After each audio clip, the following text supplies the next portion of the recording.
coba nyari informasi pondok, dapatlah di sana itu waktu masukkan Unpad. Aku coba daftar, gagal. Coba lagi, yang kedua kalinya gagal juga. Udah gitu, setelah itu aku nyari informasi lagi ke IAC Bandung. Itu tuh daftarnya setelah lebaran testingnya, tapi karena abis lebaran, yang namanya abis lebaran ongkos mahal, jamu juga, akhirnya aku membatalkan kan. Coba lagi, akhirnya nyari-nyari informasi lagi, dapatlah waktu di mana aku lupa, sempat keterima, tapi di seleksi yang kedua aku nggak keterima karena harus ada tes wawancara gitu. Gagal kan, udah gagal berapa kali tuh. Akhirnya tetap aku pengen nyoba lagi, cari informasi lagi dari teman-teman Camp Quran. Dapatlah yang di Darul Quran Tangerang waktu itu. Setelah itu aku coba hubungi pihak sana. Alhamdulillah direspon, tapi kayak nggak ngegantung gitu. Next ya teman-teman, di sini beda lagi nih backgroundnya. Next cerita tadi ya. Pokoknya setelah aku terus-terusan ya, udah berapa kali gagal masuk pondok, aku nyoba lagi dan lagi. Udah gitu, selebaran itu aku mau ikut mau ke IAC itu yang nggak jadi karena biayanya ongkosnya mahal ke Bandung, akhirnya nggak jadi. Nyoba lagi ke Tangerang, ya itu tetap nggak jadi. Akhirnya aku inget punya temen yang namanya Kak Ardan, lulusan alumni dari Darul Humas Indonesia. Dari situ aku langsung minta nomor teleponnya pihak sana, akhirnya langsung WA. Alhamdulillah direspon cepat, dan di sana aku sempat nanya dulu ya, di sana tuh biayanya berapa sih? Pas lihat tuh, lumayan banget ya, bagi aku tuh lumayan mahal gitu, karena gaji orang tua aku itu nggak segitu gitu. Akhirnya setelah itu aku coba nggak balas tuh WA Ustad kan.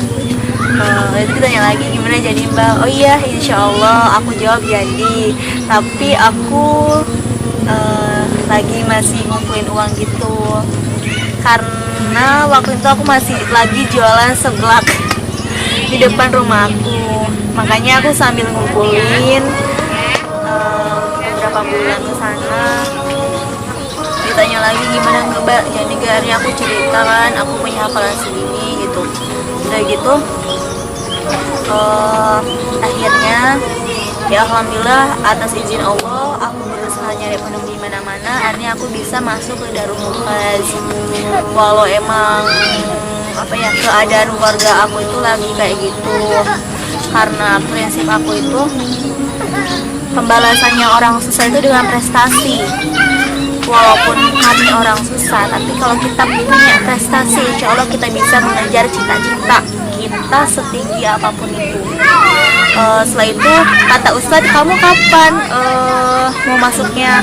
Aku bilang, insya Allah Ustadz bulan depan ya, soalnya aku mau ngumpulin uang dulu selama nanti aku di Darul Humas. Kan aku niatnya mau 6 bulan kan.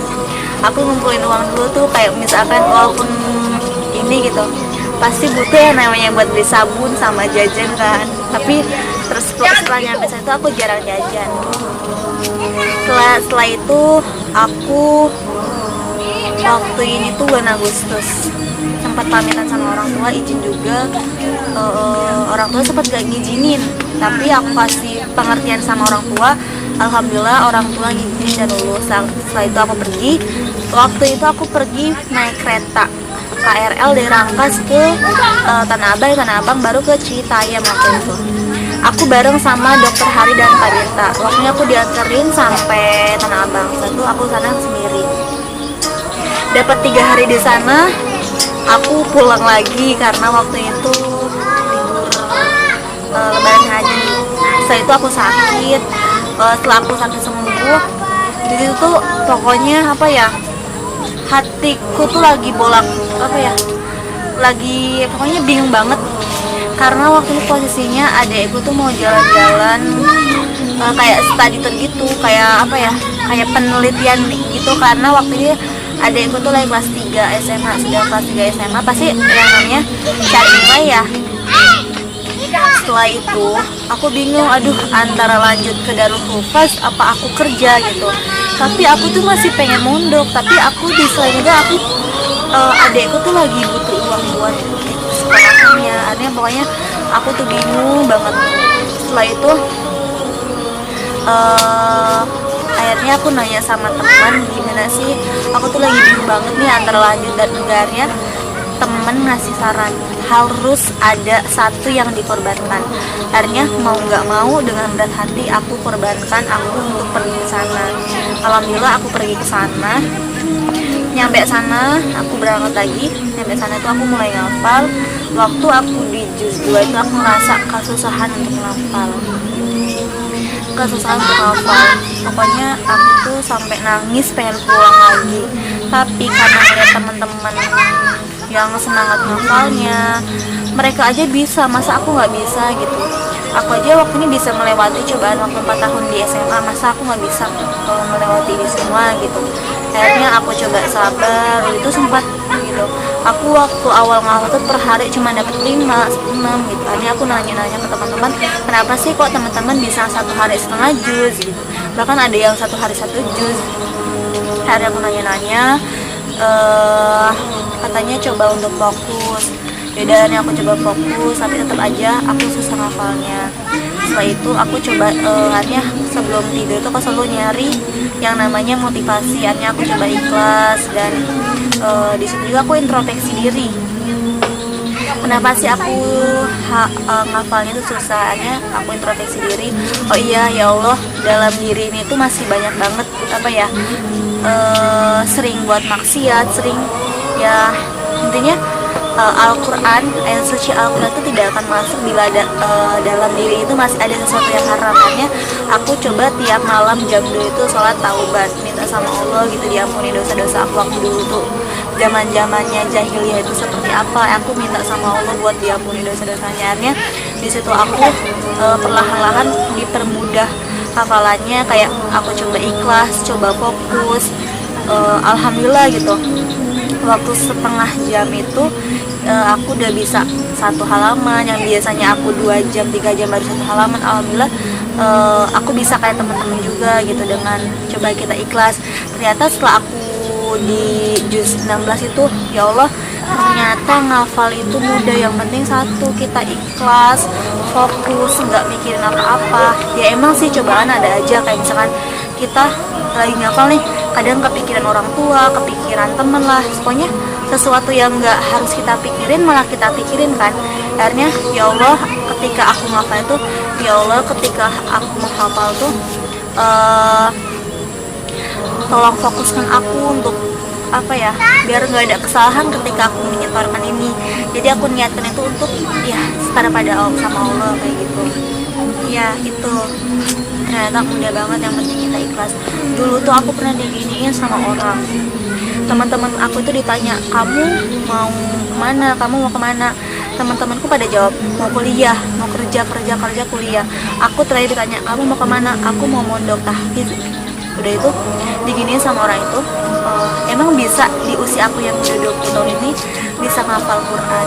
Tapi aku sempat down, sempat minder juga. Tapi Masya Allah banget, ternyata ngafal Quran itu nggak harus muda ataupun tua, miskin kaya ataupun pintar, kita semua boleh menghafal Quran. Karena pokoknya Masya Allah gitu, hidayah rahmat itu diberikan sama kita, nggak harus orang itu tua muda ataupun apa gitu. Ternyata kayak aku aja gitu, orang yang pernah buat apa ya, ya sering ya ibaratnya nakal, bisa gitu. Yang penting satu, tadi niat kita yang benar-benar.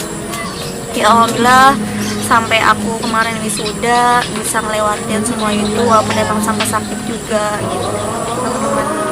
Pokoknya teman-teman yang pengen ngafal, ayo bareng-bareng.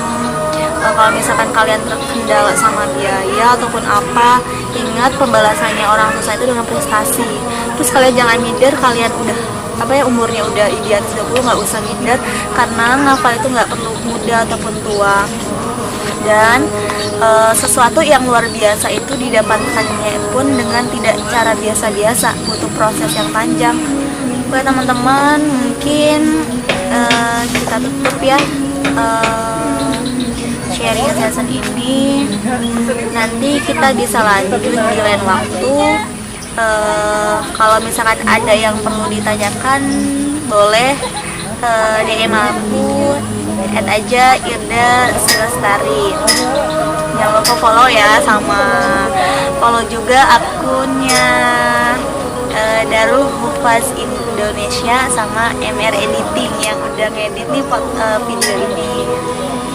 Jangan lupa subscribe juga ya.